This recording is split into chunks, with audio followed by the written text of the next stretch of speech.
Patrick Kluivert mengakui 2 kesalahan timnas Indonesia saat kalah dari Arab Saudi. Kekalahan ini bikin langkah timnas ke Piala Dunia 2026 lebih berat. Patrick Kluivert menyayangkan kegagalan timnas mempertahankan momentum dan hilangnya kendali di bawah tekanan Arab Saudi. Di level taktik, ia mengakui timnas kurang rapat dan agresif dalam menjaga celah. Ini yang dimanfaatkan para pemain Arab Saudi untuk melakukan kombinasi dan menusuk. Saya rasa kami tidak menjaga ruang antar lini dengan bagus, sehingga pemain sayap mereka bisa masuk dan melakukan tusukan pada pertahanan kami, ungkap Kluivert. Kluivert turut mendapatkan sorotan terkait sejumlah keputusannya, salah satunya soal memainkan Yacob Sayuri sebagai bek kanan dalam pertahanan 4 pemain. Sayuri dieksploitasi habis-habisan oleh Arab Saudi hingga menghasilkan gol kedua dan ketiga. Sintayong pernah membuka peluang untuk kembali melatih timnas Indonesia. Hal itu diungkapkan STY jauh sebelum resmi didepak Ulsan HD. Pada Kamis sore WIB, Ulsan HD mengumumkan bahwa pihaknya telah mengakhiri kerjasama dengan Sintayong. Kini Sintayong berstatus pengangguran alias tanpa klub. Menariknya, STY sempat pernah mengaku bahwa dirinya bersedia untuk kembali melatih timnas Indonesia di masa depan. Hal itu diungkapkan STY pada Agustus 2025 lalu. Saat itu, sang pelatih asal Korea Selatan tersebut menyebut tak menutup kemungkinan dirinya untuk kembali menukangi skuad Garuda. Saya tidak menutup kemungkinan untuk melatih timnas Indonesia lagi, kata Sintayong. Lebih lanjut, juru taktik kelahiran Yengdok itu mengatakan bahwa dirinya banyak berhutang pada supporter timnas Indonesia. Ia menilai fans Garuda telah memberikan segalanya saat masih melatih. Karenanya STY masih membuka peluang untuk kembali menukangi skuad Garuda jika PSSI memberikan tawaran lagi. Pertanyaannya, apakah PSSI masih mau menggunakan jasa Sintayong? Satu hal yang pasti, saat ini timnas Indonesia masih dilatih oleh Patrick Kluivert sejak STY dipecat PSSI pada Januari 2025 lalu. Patrick Kluivert dikontrak 2 tahun dengan opsi perpanjangan. Namun sang pelatih asal Belanda itu tengah disoroti akibat kekalahan timnas Indonesia dari Arab Saudi dengan skor 2-3 semalam. Kekalahan itu membuat peluang skuad Garuda untuk lolos ke Piala Dunia 2026 makin menipis. Meskipun masih ada 1 laga hidup dan mati melawan Irak pada 12 Oktober 2025 mendatang. Sementara itu, tak sedikit fans Garuda yang merindukan Sintayong. Mereka berharap sang juru taktik berusia 54 tahun itu bisa kembali menangani skuad Garuda di masa depan. Sinyal positif datang dari Eropa, di mana striker klub Serie A Bologna, Thijs Dallinga menjadi sorotan PSSI. Setelah Dallinga dikabarkan menghindari pertanyaan seputar kemungkinan membela timnas Belanda, rumor mengenai ketertarikan PSSI untuk menaturalisasinya kembali menguat. Dalam sebuah wawancara, Dallinga secara terbuka menyatakan fokusnya saat ini hanya pada penampilan bersama klubnya. Sikap ini direspons oleh publik dan diyakini menjadi celah bagi PSSI untuk mendekatinya. Dallinga dinilai bisa menjadi solusi untuk lini serang timnas Indonesia dan bisa jadi tandem ideal penyerang andalan oleh Romeni. Jika proses naturalisasi ini terwujud, Dallinga berpotensi besar memecahkan rekor sebagai pemain termahal dalam sejarah timnas Indonesia. Dengan nilai pasar yang ditaksir mencapai 208,58 miliar rupiah, kualitas dan pengalamannya bermain di liga-liga top Eropa seperti Liga A dan Serie A menjadi daya tarik utama. PSSI berharap kehadiran Dallinga dapat meningkatkan kekuatan dan kedalaman skuad timnas Indonesia di level Asia. Kapten timnas Indonesia Jay Itzes kecewa lantaran tak bisa membalas dukungan besar supporter dengan kemenangan dalam laga melawan Arab Saudi. Indonesia bertekuk lutut dalam laga yang berlangsung di King Abdullah Sports City Stadium, Jeddah, Kamis dini hari tersebut. Indonesia dalam laga itu mendapatkan dukungan langsung dari para supporter yang hadir langsung di King Abdullah Sports City Stadium. Supporter Indonesia dilaporkan mendapatkan jatah 4.000 tiket dan ludes terjual. Meski berstatus tim tamu, suara supporter Indonesia tetap riuh di Abdullah Sports City Stadium. Namun dukungan penuh para supporter ini belum mampu membuat Indonesia meraih kemenangan di kandang Arab Saudi. Supporter tetap mendukung penuh para pemain meski Indonesia akhirnya kalah.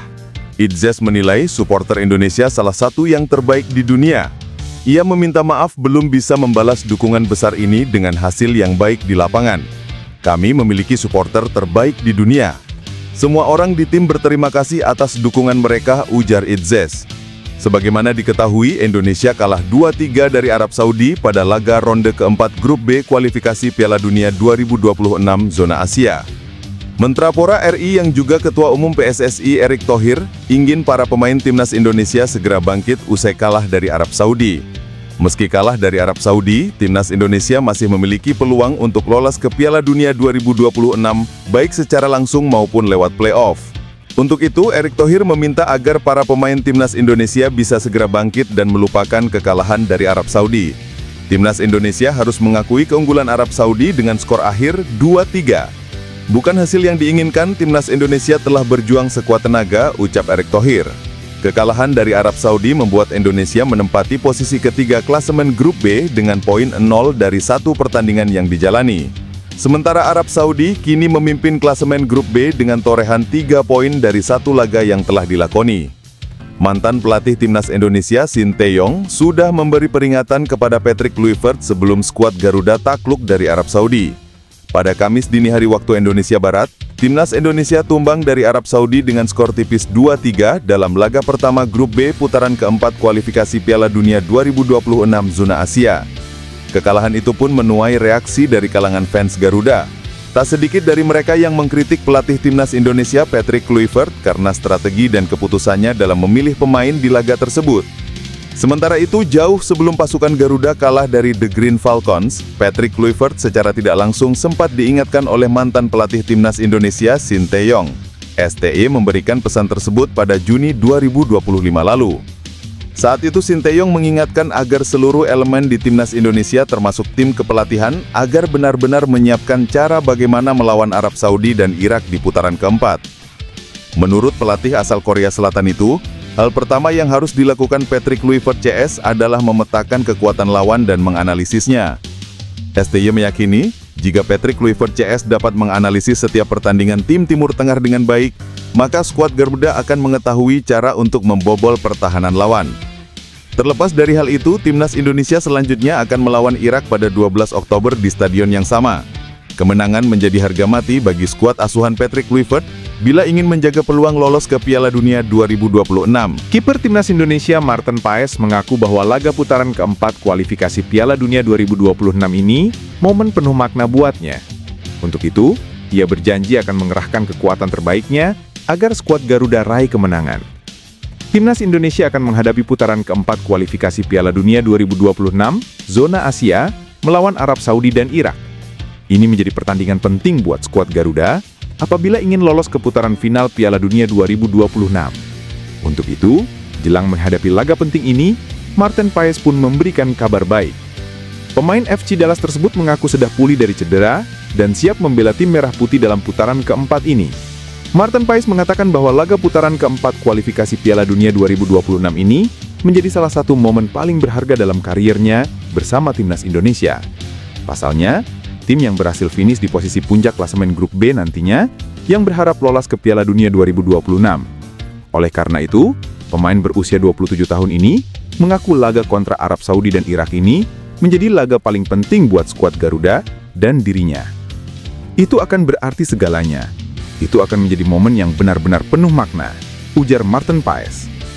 Mantan kiper FC Utrecht tersebut mengatakan bahwa ia sangat antusias menghadapi laga penting ini. Pasalnya, ia ingin bisa memastikan skuad Garuda lolos lebih cepat ke ajang 4 tahunan tersebut. Ia bahkan berjanji akan berusaha keras untuk bisa membantu timnas Indonesia meraih kemenangan dalam 2 laga penting ini. Pelatih Patrick Kluivert terlihat sumringah memimpin latihan perdana timnas Indonesia di Jeddah jelang laga krusial kualifikasi Piala Dunia 2026 zona Asia ronde keempat. Dalam video yang diunggah di kanal resmi YouTube Timnas Indonesia, Kluivert tampak memimpin sesi latihan dengan suasana penuh semangat dan keakraban. Ia memberi instruksi dengan nada positif kepada para pemain yang baru berkumpul. Dalam video berdurasi sekitar 4 menit itu, Kluivert juga menanggapi situasi belum lengkapnya skuad Garuda karena beberapa pemain abroad masih membela klub masing-masing. Mereka akan berintegrasi dengan lancar. Semua sudah tahu cara kami bekerja. Kami pernah menghadapi situasi seperti ini sebelumnya. Saat pemain datang satu persatu, mereka akan langsung cocok dengan sistem, jelasnya. Pernyataan itu menegaskan keyakinan Kluivert bahwa keterlambatan beberapa pemain seperti Calvin Verdong dan Kevin Dix tidak akan mengganggu persiapan tim,